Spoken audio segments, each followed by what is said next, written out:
Hello everyone and welcome back to my channel, Tomcat Stitchery. I'm Whitney and I'm here with a bonus video for you this week. So I was an Itch to Stitch pattern tester for her newest pattern that is being released today. And since it didn't easily fall into my normal video days, I thought I would just come on here and do a really quick video showing you the newest pattern.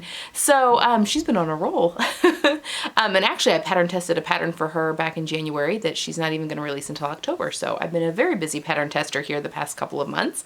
But anyway, this is the Gothenburg knit top, and it's very similar. I'm actually currently sewing up the both versions of the Sew House 7 toaster sweater, and this actually kind of reminds me of Toaster Sweater 2 that has kind of the funnel neck, other than fabrication is a little bit different. So it's got the funnel neck and all that kind of stuff. It's just a really great, easy top. But let's talk about the pattern. This one is very easy. Let's just put that out there. It's meant for stable knits, so your sweatshirt fleece, pontees, scubas, double brush polys would probably work really well. You just want something with not a lot of drape in order to really hold the funnel of this neckline. There are 3 pieces. There is the front, the back, and the sleeve. Again, it's a very, I think it took me longer to tape the pattern together than it did to make the top.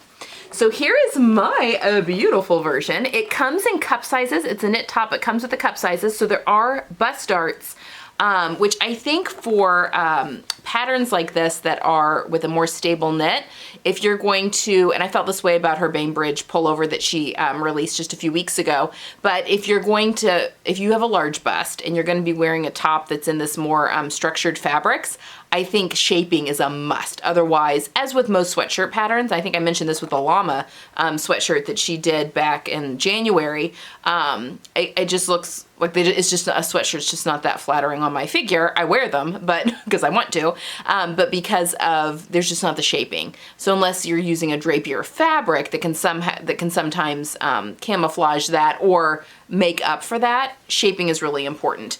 And this one's got shaping. It's got your bust darts. And I actually sew my bust darts with my serger. So you have to be really confident in the placement because it does serge off the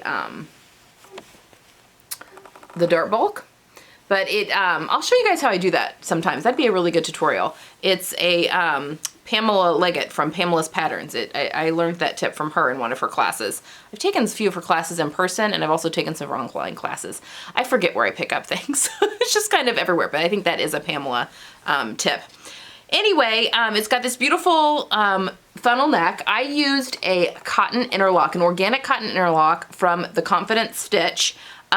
She doesn't have this color anymore, but I'll link the fabric. She does have a, or when I just checked recently, it's birch fabric is the fabric line. They're organic interlock cotton, and it does have, I think, 5% spandex in it, 95% organic cotton. I would equate this, it's an interlock, so it's the same on both sides. It's almost like a cotton ponte is how I would, if you've sewn with ponte knits before, this is like a cotton one. Is kind of how I would describe it a little bit on how that feels. But she has it, like I said, in like a bright royal blue and like a sage green color, or like a minty kind of sagey green color, a lighter green. But I'll link those down below if you're interested. But that's the fabric that I used for mine, obviously in this gorgeous teal color, which I think is so fun for spring. I paired it with my white jeans, my current white jeans, although I'm getting ready to make myself some new ones. I'm just not crazy about the fit of these white jeans. I made some mistakes when I made them. But anyway, they work. So it's got like a self-facing that folds over. See there, it kind of folds over on itself, kind of like a cowl, but it stands up, and when it's on the body and pulling, you get this kind of fun ridge that's supposed to be there. It was drafted that way. In a very 1960s-ish, it feels very Queen's Gambit to me, this top does, with a pair of like cropped, like a pedal pusher almost type jeans. Yeah, it feels very the Queen's Gambit to me, so 60s. Anyway, it's got, what else? Very simple, straight hem. I used my cover stitch for that, and for the sleeves, I shortened the sleeves by 1 inch, and the body, or the sleeves by 1.5 inches, the body by 1 inch. I think that's right. Maybe it was an inch, definitely 1 inch in the body. I can't remember if I did the sleeves 1 inch or 1.5 inches. The sleeve sits natural at your natural arm, so that's pretty easy to measure. It's not a drop shoulder. Yeah, I mean, just a very basic, something different than a t-shirt. I'm very interested. I have some 100%, because this is meant for a stable knit, so there is positive ease in this pattern. I have some 100% organic cotton jersey that's just like a t-shirt that has very little stretch, mostly mechanical.